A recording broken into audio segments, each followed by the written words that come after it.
Então a gente começa agora com arte romana. Lembrando que a gente fechou a última aula com os gregos e a gente mostrou Laocoonte. Lembram daquele homem assim? Por quê? Porque os gregos atingiram o último estágio, então, da escultura. Tranquilo? Agora a gente vai falar dos romanos, para a gente poder fechar o período que a gente chama de Antiguidade Clássica, tá? Se eu não me engano, eu tinha pedido para vocês assistirem uns vídeos. Ah, sim, ótimo, porque senão nós estamos perdidos. Vocês vão achar que a professora é a mais mentirosa que possa existir na face da Terra. Faz parte do processo. Para a gente começar Romanos, eu quero que vocês gravem duas coisas. Gregos, quando a gente falar de... Fazer isso bonito, né? Vou pegar aqui. Quando a gente falar de arte grega, tá? Eu quero que vocês gravem essa imagem, que é banal, mas gravem isso para sempre. Sim? Não, tem que gravar, porque a característica maior dos gregos são as colunas. Ó, tá bem reto, mas são colunas retas, tá? Não assim. Depois, quando a gente vai ver os romanos, na arte romana, a maior característica foi que eles desenvolveram o arco. Tudo bem? Então, o que eu tenho que lembrar daqui? Colunas. E aqui, no caso, arco. Tá bom? Para a gente poder ficar com isso fixado para sempre. Para todo sempre. Beleza? Então, gravem isso. Depois, a gente vai passar por uma coisa que se chama... Não se chama cruz. Se chama Jesus Cristo. Vocês estão vendo Jesus Cristo? Jesus Cristo, olha aí. Tá? Aqui é antes de Cristo. Gente, é o simbólico. Simbólico. Né? Vocês sabem que é o símbolo. Né? Depois de Cristo. Aí a gente vai entrar na famosa, depois, Idade Média. Tá bom? Então, vamos para os romanos, ainda aqui, ainda nesse processo todo de Antiguidade Clássica, sem a presença de Jesus Cristo, sem presença de Igreja Católica, sem presença de cristianismo, tá? E aí, então, a gente vai entender depois essa passagem. Então, bora lá. Quando a gente fala de arte romana, a gente tem que lembrar de duas influências. Primeiro, os gregos, que a gente acabou de ver, e os etruscos. A gente não tem muita informação dos povos etruscos porque eles viviam em pequenas comunidades dentro de fortalezas muito grandes, grandes assim, altas. As paredes tinham assim uns 5 metros de largura, então era de difícil acesso. Mas como os romanos conseguiram um monte de coisa, eles conseguiram também invadir essas fortalezas dos etruscos. E com os etruscos eles aprenderam a praticidade das coisas, a utilidade das coisas, como por exemplo, para que serviria uma ponte. Então eles construíram pontes porque entraram em contato com os romanos e aprenderam a construir, certo?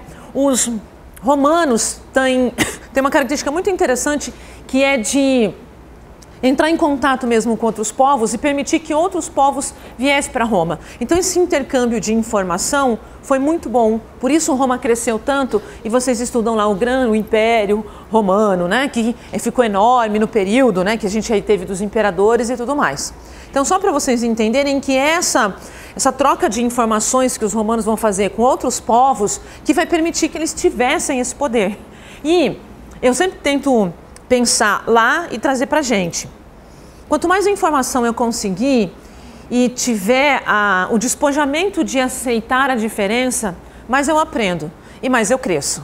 Tá? Quando a gente se fecha muito no mundo, no nosso próprio mundo e não olha para os outros, a gente perde de entrar em contato com a cultura do outro, com a maneira do outro pensar, que muitas vezes pode contribuir com a nossa. E os romanos aceitavam isso numa boa. Tarefa de casa, assistir Alexandre o Grande, tá? Não assistam um filme com preconceito, porque o Alexandre tinha um namorado.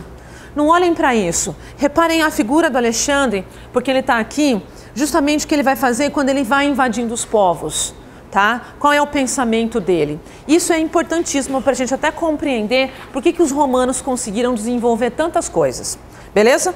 Fica mais fácil para vocês compreenderem, o cinema ajuda, o cinema ensina, graças a Deus, tá? Se bem que também deixa a gente meio besta, né? Tem umas coisas por aí que não vale a pena assistir, tá, gente? Desculpem, eu sou chata pra isso. Sou péssima, por exemplo, pra comédia. Eu e comédia, eu assisto comédia assim, ó. O povo rindo e eu assim. E ainda faz assim, tá rindo de quê, idiota? Não digo, mas penso, tá? Penso isso, assim, eu tenho dificuldade para umas comédias. Bom, o que dentro da arquitetura, os nossos romanos, onde eles mais vão se destacar? O que eles vão buscar? O útil. A partir do útil, eles buscam o real, nesse sentido de realismo, da real necessidade, do que é importante ser feito. E também a ideia de grandeza material, que vai passar a ideia de força. Não adianta só, meus amados, eu ser forte, eu tenho que demonstrar. Tanto que, se a gente for colocar, tem uns meninos aí desse tamanho e outros desse tamanho, né? A sensação que você tem é que o maior é mais poderoso, no sentido de tem mais força, não é isso? Isso é natural da gente. Tá? Esse tamanho de largura né, aqui, tamanho do osso, que nem fecha a mão, né? Se eu pegar, olha essa, que coisa mais espetacular, ó, né? Vocês aí, meu é desse jeito, você pega uma mulher mais fininha, mais magra, quer dizer, né? Pessoa gorda, outra mais magra, né? Mais frágil, que não tem essa voz meio travesti que nem a minha, né? A pessoa tem assim um tom, né? Certo? Quando os caras olham pra gente, eles pensam assim na menina. Nossa, essa eu quero proteger. Certo? Aí quando olha pra mim, nossa, isso vai ser um enfrentamento, é uma luta. Entendem isso? Tá? É complicado, né? Porque eu já tenho essa cara assim, de não assim muito, né? O tom de voz, né? Daí eu já tenho uma pisada mais, né? Eu tenho uma coisa, brucutu, tá? Vamos lá. Quando eu estava falando dessa questão de força, porque os romanos queriam demonstrar isso. Que não adiantava só eles serem fortes, mas eles demonstravam isso. E só nessa demonstração já fazia com que as pessoas, os povos estrangeiros, tivessem medo. E aí então, dentro da própria Roma, eles vão criar vários monumentos para mostrar essa força. E é isso que a gente vai ver, tá? A gente vai ter os templos, né? Da mesma maneira que os gregos vão ser utilizados para oração para os deuses. As basílicas, que hoje a gente entende como uma forma de igreja, mas na época a gente está falando como se fosse um fórum. Sim, eu ia tratar de questões políticas, de terreno, tudo bem? Era questão mais do dia a dia que eles iam tratar nas basílicas. As basílicas não eram para orar. Então, tudo bem? Então eu tenho um problema que eu preciso resolver sobre... o território lá aqui da minha casa e da casa do outro. Eu vou lá na basílica. Tudo bem? As termas, que os romanos eram os mais limpos que possam existir na face da terra. E eles faziam com que todos os romanos tivessem acesso à água. Isso é muito legal. Por quê? Porque a gente tem que pensar que a água traz higiene, traz limpeza. Trazendo limpeza, me traz saúde. Então os romanos, eles tinham essa preocupação muito grande. Não que os gregos eram fedidos, mas eles não eram assim a perfeição na higiene. Mas os romanos eram, porque eles entendiam que a água trazia limpeza, limpeza para o corpo, e esse corpo ficava saudável, e esse corpo ficava preparado para a guerra. Tá? Então é bem interessante a ideia das termas. Divertimento, a gente vai estar falando de circo, teatro e anfiteatro. A gente vai ver um anfiteatro bastante famoso até hoje, que é o Coliseu. Tá? De circo a gente não tem mais nenhum resquício, porque os circos na verdade eram móveis, assim como a gente conhece os nossos hoje, tá? E de teatro vocês já conhecem porque eles se baseiam nos teatros gregos, eles reproduzem os teatros gregos. A única novidade é o anfiteatro. Monumentos decorativos, a gente vai ter arcos do triunfo e também colunas triunfal. A gente vai entender para que servia isso. E a moradia, que era uma casa. Como era a casa, para vocês entenderem o que é esse átrio aí? Funcionava um quadradão, pensa numa coisa quadrada, a casa era assim, eu vou fazer ela por cima, tá? Óbvio, porque eu não sei fazer direito. E aqui no meio era aberto. Então tinha uma entrada e toda a casa ao redor, ela dava para essa parte interna. Então não tinha uma entrada de garagem que você fazia churrasquinho, seu vizinho passava e te dava tchau e você ficava com vergonha e convidava ele para vir, entenderam? Não existia isso. Porque não tem esse problema, você faz churrasco na sua casa, a pessoa vê lá no fundo a área, não vê? Aqui não tinha esse problema. Tá? Porque existia essa área central, que era aberta, e toda a casa, cozinha, os quartos, tudo dava para essa área central. E aqueles que podiam tinham uma piscina aqui. Então dava até para ficar pelado na piscina. Né? Enquanto eu tenho lá na minha rua um vizinho que ele fez a piscina e a entrada da garagem. Aí na piscina ele colocou no muro um vidro. Aí você passa e vê as pessoas na piscina, é bem legal. Tá?